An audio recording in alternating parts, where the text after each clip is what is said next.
All right.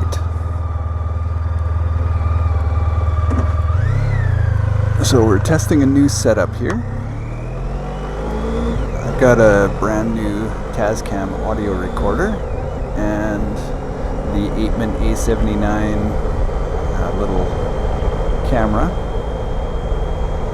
We'll see how this goes. I've been fighting to get a good sound while I'm riding. That's been a big challenge. I've had so much wind noise and just inability to capture my voice, especially at speed. So we'll see how this one works out. I'll just turn it up a little bit here, see if we can get a little better input on the mic, and away we go. It's a gorgeous day here in the Okanagan. Bike's showing 68 degrees. It's been exceptionally wet so far this spring and summer. We had, I believe it was around 30% more rain than we normally do in June, and the temperature was 2 to 3 degrees cooler than it usually is.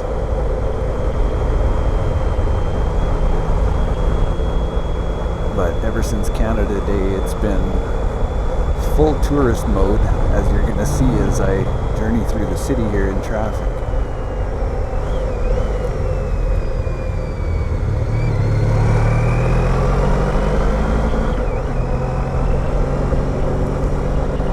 So the whole reason for my little Motovlogs is just capturing some of the adventures on this 2004 Honda ST1300.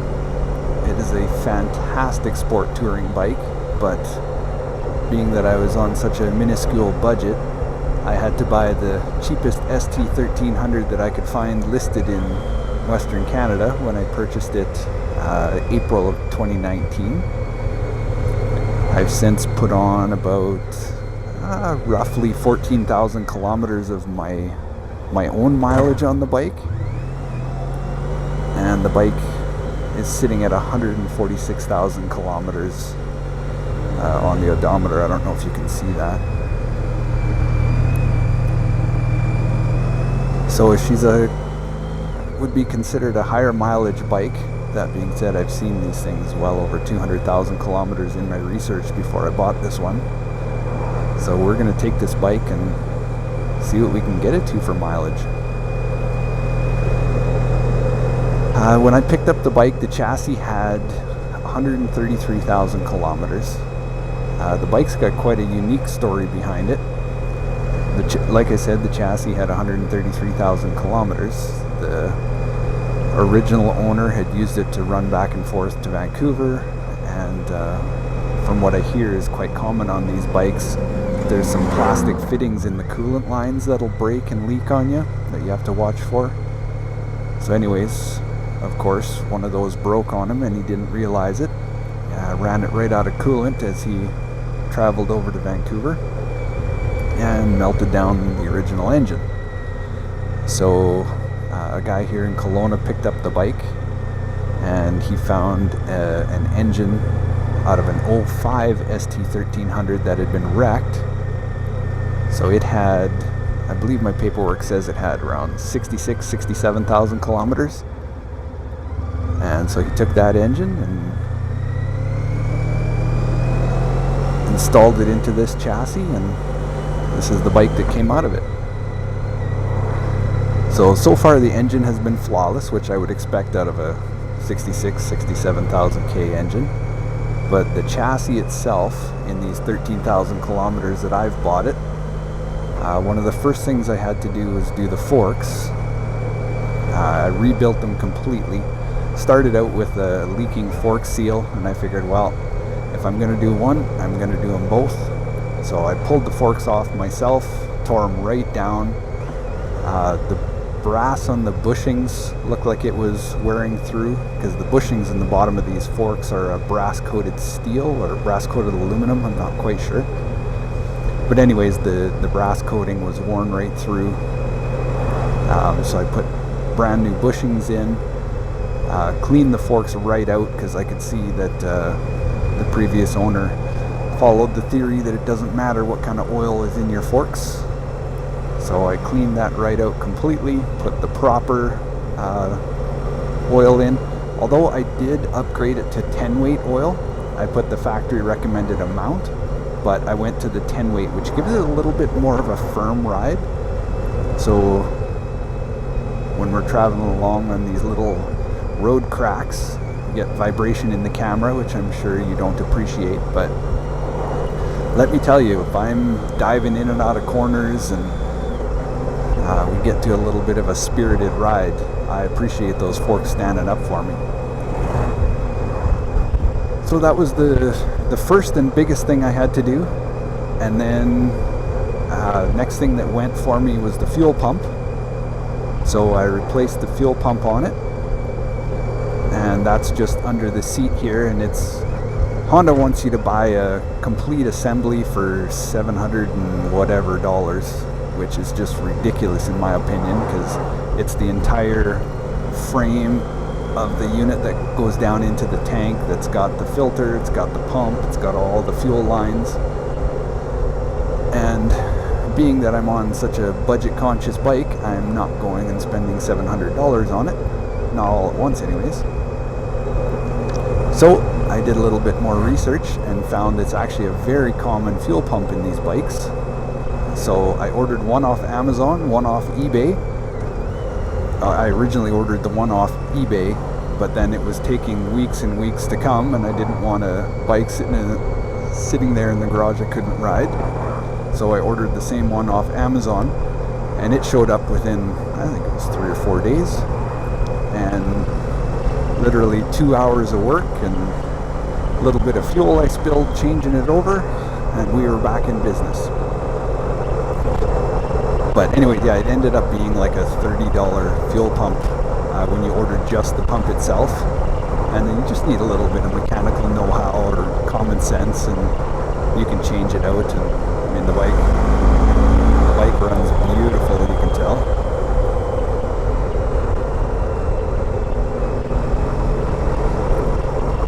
And then after that, I had some friends that wanted to go on a big long ride, so I decided on a moto adventure last year, and I signed myself up for a Saddle Sore 1600.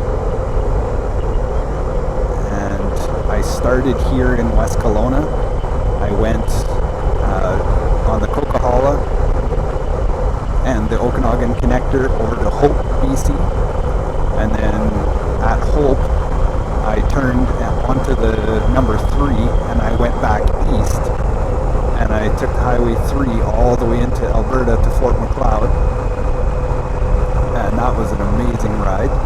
And then at Fort McLeod I turned north on Highway 2 all the way up through Calgary to Edmonton, and then I went just west of Edmonton to a friend's place in Spruce Grove, and it took me 18 hours, and I believe it was around 1,720 kilometers roughly when I completed my ride. So over 1,700 kilometers in 18 hours.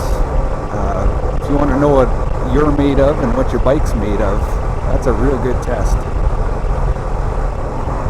And I mean, from a comfort standpoint, the bike's absolutely amazing. I'm sure there's little things I could do to it to make it a little more comfortable, but whether it keeps me in the saddle an extra 5 or 10 minutes, or I don't know that I could really justify all the extra things they want you to do to these things.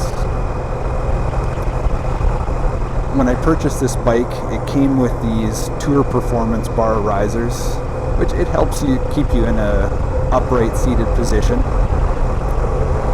I'm happy about that when the wife and I are cruising down the road, or I'm just on a relaxed ride like I am right now, then I don't mind that. But some of these roads here in the central Okanagan, we've got some beautiful tight curves, and you can just feel that the balance is not right when you're sitting that far back on the bike. So if you start to test the edges of the tires at all, number one, you need to know what you're doing. But number two, bar risers are not the thing if you ride aggressively, let me tell you that. I mean, unless you're riding with your elbows bent, which is just an uncomfortable position.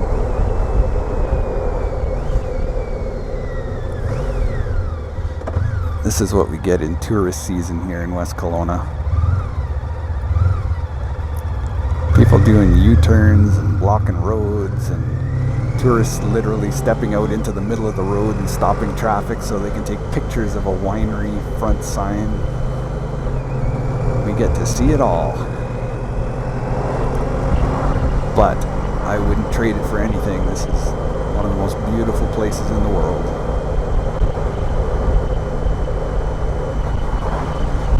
Wow, that Camaro up there is burning oil. It's burning my eyes. One of the joys of being out in the open air on a bike, you get to enjoy all the smells, and well, I guess that's the biggest thing you notice on a bike that you don't when you're in a car, is the smells. They really jump out at you. Me anyways. So anyways, I completed my Saddle Sore 1600. That was last July. Then had a nice day of rest, and then with 3 of my friends we jumped on our bikes and headed back into David Thompson country in Alberta, just into the nice Rocky Mountains there.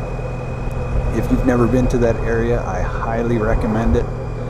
We did one night of backcountry camping, and then back on the highway and here to West Kelowna, the 4 of us. And man, that was just a fantastic trip. I hope to do one like that again soon. And then we got back here to Kelowna, and I went to wash the bike, and my hydraulic line on this hydraulic clutch, which this line right down here, just off the clutch reservoir, she blew on me when it was being washed. So obviously the metal had fatigued, and a little bit of water on a hot clutch line, and that was the end of that. So Honda had to wait however long for that part, and I don't even know what they were going to charge for it. So I went to Lordco here in town, and I believe I think it was around $28. I'm probably wrong on that, but it wasn't bad at all price-wise for that line, and we adapted it to the bike and been riding it ever since. That was last July, and here we are a year later, and she hasn't skipped a beat since then. I'm running full synthetic. I'm running Honda's recommended oil with Honda filters. I don't like messing around with that stuff. The manufacturer is always going to put what's best on their machines. I'm changing the oil every 5,000 K, and so far the oil's still coming out clean. I'm doing all the service myself. I'm tracking every drop of fuel that goes through this thing right from day 1 till today to see what the fuel economy is. With my old fuel pump, from the old fuel pump to the new one, I noticed an immediate roughly 2 mile per hour gain in fuel economy with this new fuel pump. So obviously the other one was getting a little tired, but it's been very consistent fuel economy. If I'm gentle on the throttle, this thing's incredible. You'll get, well, the gauge here right now says I'm getting 36.5 miles per gallon, but that's because I just fueled up and all I did is ride home and ride away. So it's warm-up time, cool-down time, very little riding time. So we'll see that come up, but I'm probably around 43 to 49 miles per gallon, depends how spirited my ride is, word it that way. I like to smile, and this bike is full of smiles.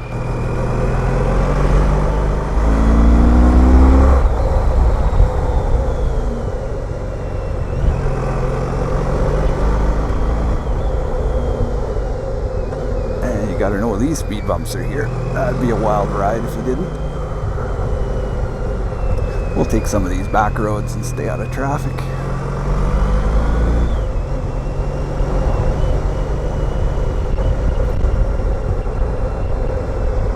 Wow, okay.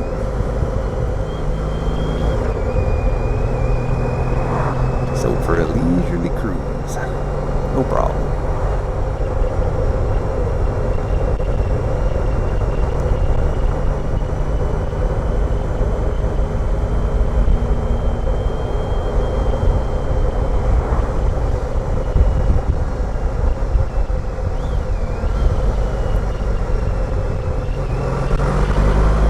one other thing that I had to replace on this bike is the back tire.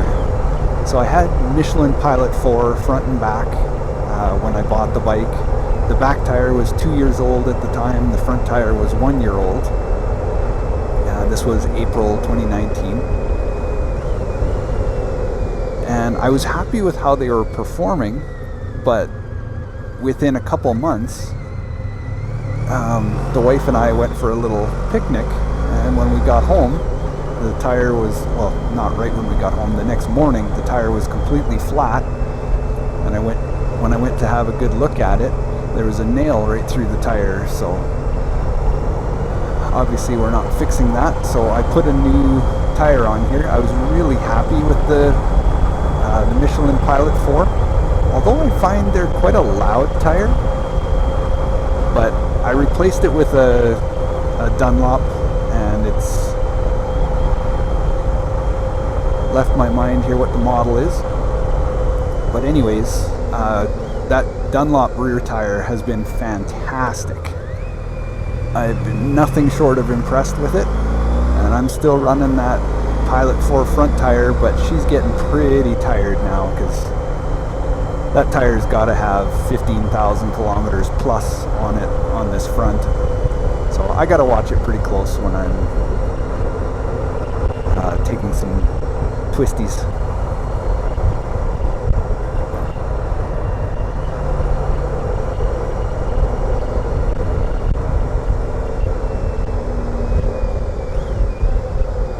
So I switched to the Dunlop just because the Pilot 4 was so expensive.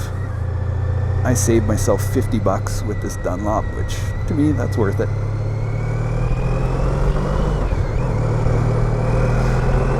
And if this were a track bike and I needed that extra 1/10 of a second every lap, then yeah, I'm going to push the limits and I'm going to go for the best of the best. But I raced motocross for enough years to know that a good rider can compensate for hardware that isn't quite up to snuff, obviously as long as it's not severely deficient. And this Dunlop tire is anything but that.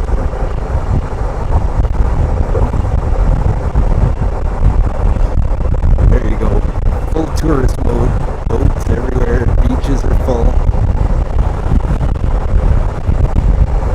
It's a great place to be.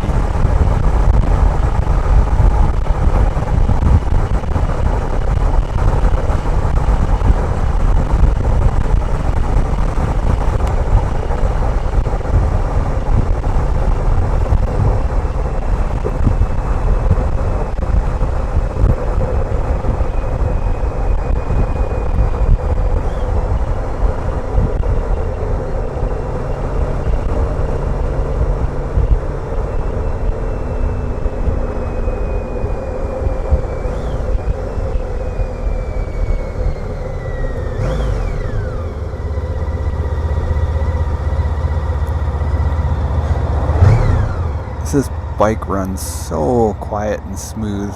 It's got that little bit of a whistle to the sound, which some people find annoying.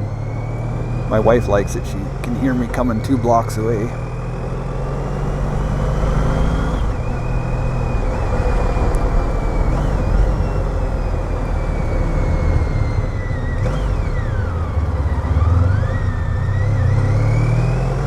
That's the other thing about the Okanagan. Crosswalks are rarely used.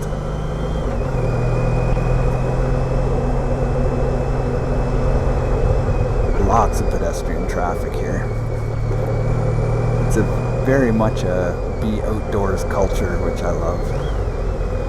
And we've got the weather to match.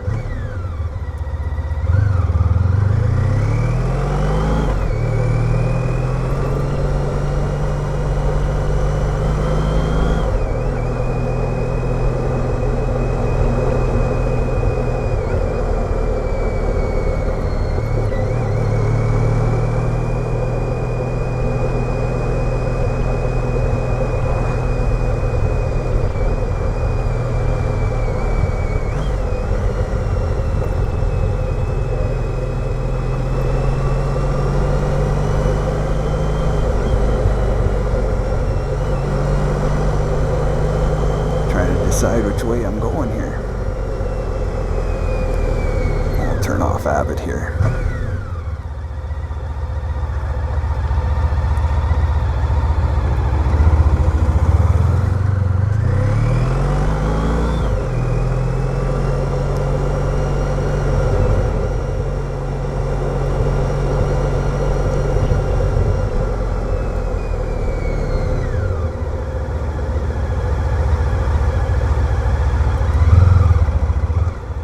One thing you see so much of in the summer here in the Okanagan is Alberta plates.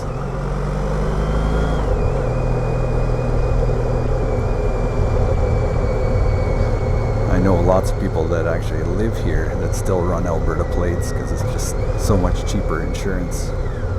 And I know for this motorcycle in particular, I was kind of flabbergasted when I priced out what the difference in insurance is. For a bike over 1,000 cc's like this one here in BC, you're looking at around $1,300 a year, and I have a flawless driving record with whatever 25 years of driving experience plus, and it's $1,300 a year for insurance just for a $3,000 motorcycle. It's insane. Whereas in Alberta, I priced it out as if we were living there, which I have in the past. And I believe the bike was like $210 for the same insurance coverage for the year. Which, yeah, I get it. It's based on how many crashes and how many repairs and all that stuff they have to do, but still, I can sit and complain.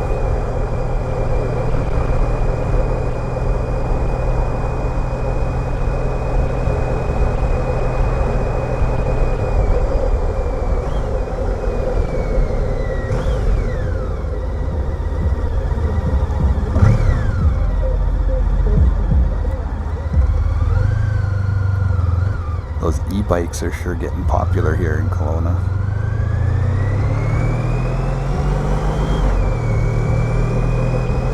Well, the whole provincial push and the regional push is for everybody to stop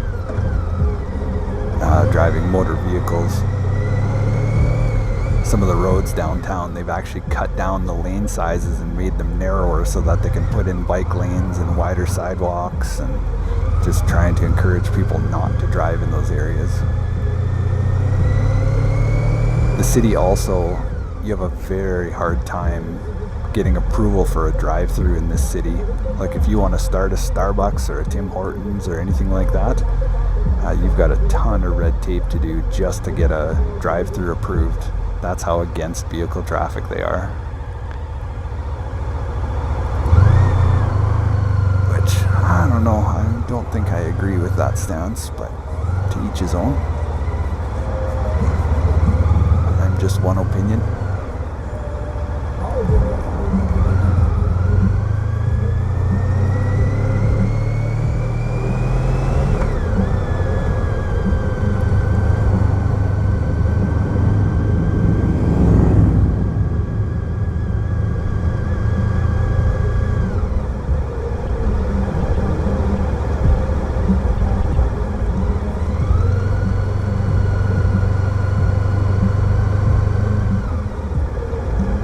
I guess when you've got a Tesla Model X, you share your music with everybody else. I don't know if the mic will pick that up, but it's quite funny.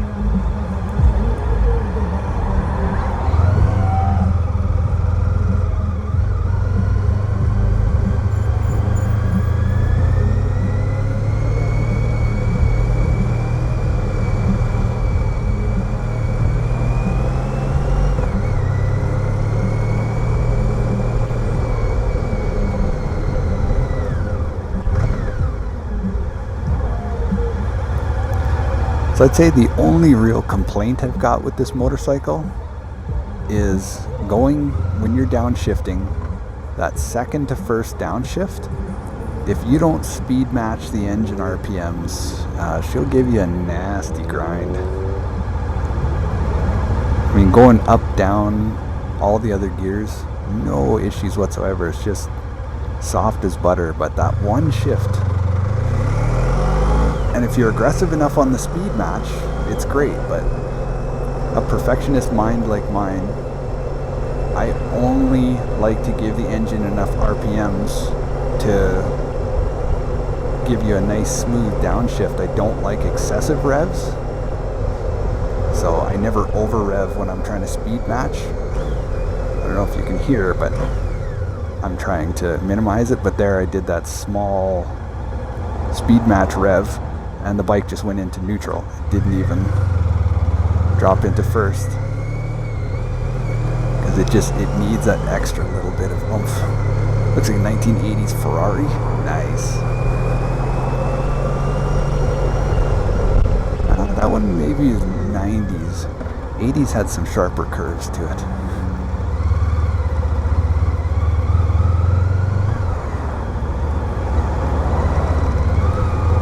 And welcome to tourist traffic in Kelowna. The beach is packed.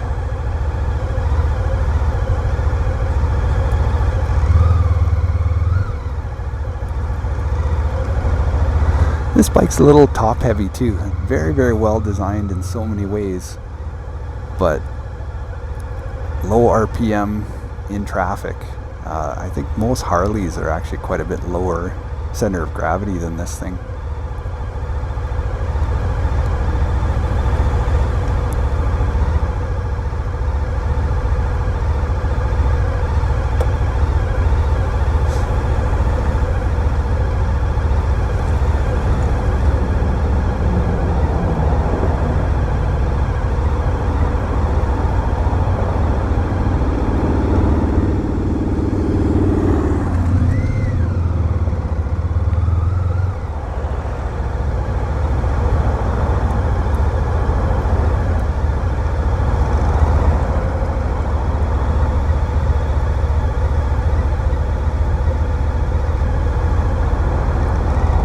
Somebody's on their phone, not driving.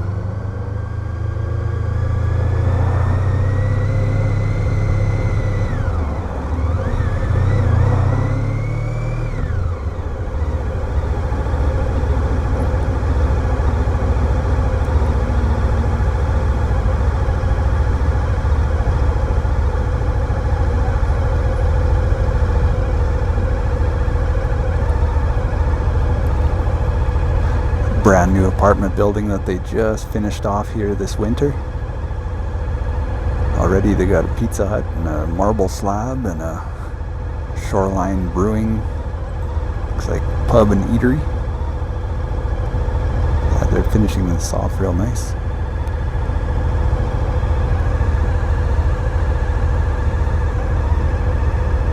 And they've just rebuilt some brand new change rooms there. They're making this waterfront gorgeous.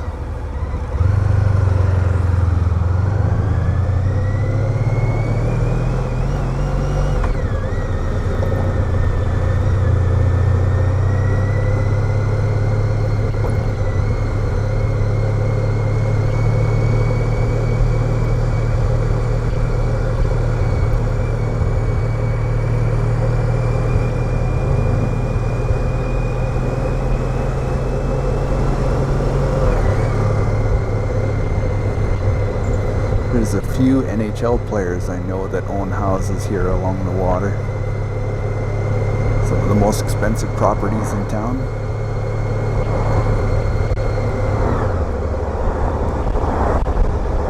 And the absolute most expensive properties in town are just up here on the right. Just past this next beach, there's a right-hand turn. It's called Hobson.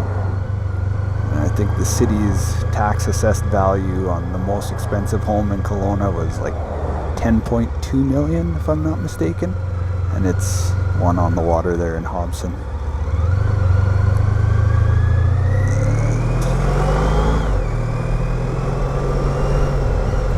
And let's skip out of this beach traffic.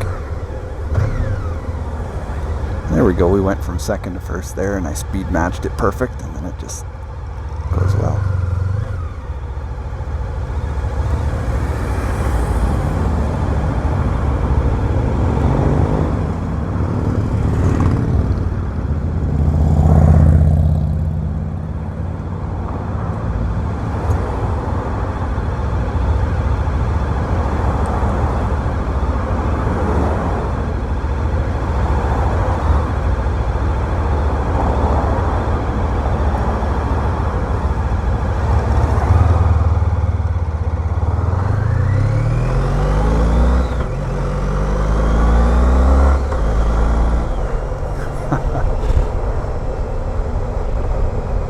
three-wheeled scooter. Sweet.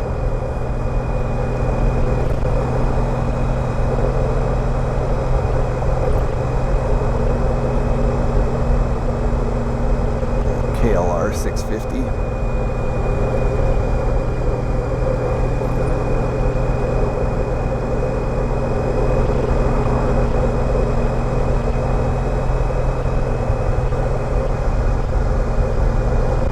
Nice to get some air moving across the skin.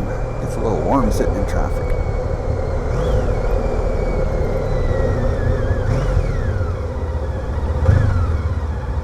Oh look, an Alberta plate.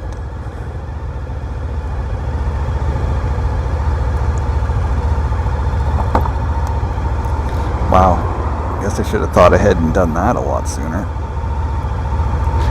Oh yeah, that's the other thing with this motorcycle. There's supposed to be, as you can see, this gray toggle switch here. There's supposed to be an electric motor on that windshield height adjustment, but the previous owner, the motor had stopped working, and he said it seized, so he pulled it off and threw it away. And so you can manually adjust the windshield. But I've subsequently found out that those motors actually don't seize. There's just something that goes wrong with them that's actually fairly easily fixable. There's a guy down in the States that I was chatting with on the ST forum, and he said for, what was it? I think he said if I sent him my old motor for whatever, $200, he'd give me a rebuilt one. But those motors are, I think, over 500 if you're replacing them, which that's pretty low on the priority list. I really only like this windshield in two positions. For videos, I like it right down so that I can give a good shot out of it. But for when it's cold, or especially this last week, I had to ride through a rainstorm for 20 minutes to half an hour. Then I like to bring it up so I'm just looking over the top of it, and it completely keeps me dry. It's fantastic that way. The fairing on this bike is unbelievable. Even just look at how the mirrors are designed to block the wind and divert it away from your hands. So I've ridden through hours and hours of rain on this bike, and other than the flaps of my pant legs, or those will get wet. But the biggest thing is, if you drive beside a large truck or a trailer or something that's spraying water out the side, I don't care how good your fairing is, you're getting wet.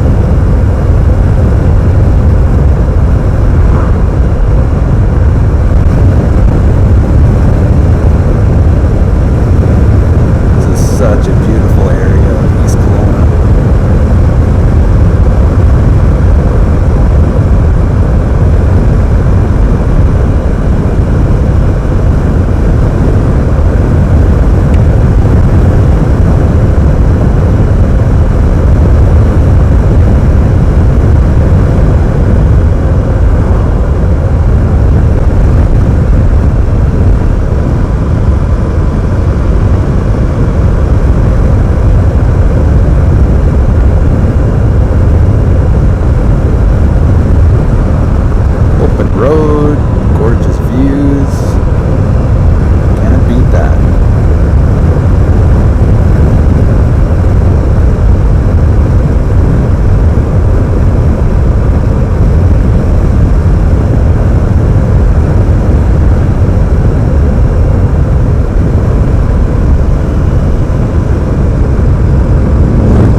Hit a false neutral. Interesting. Hasn't done that very often.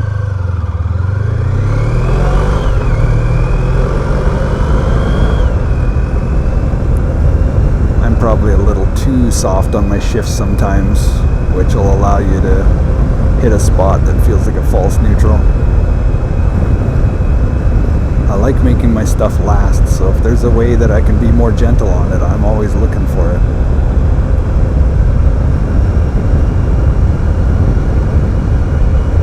That's why I'm so curious to see how long this bike will last for me.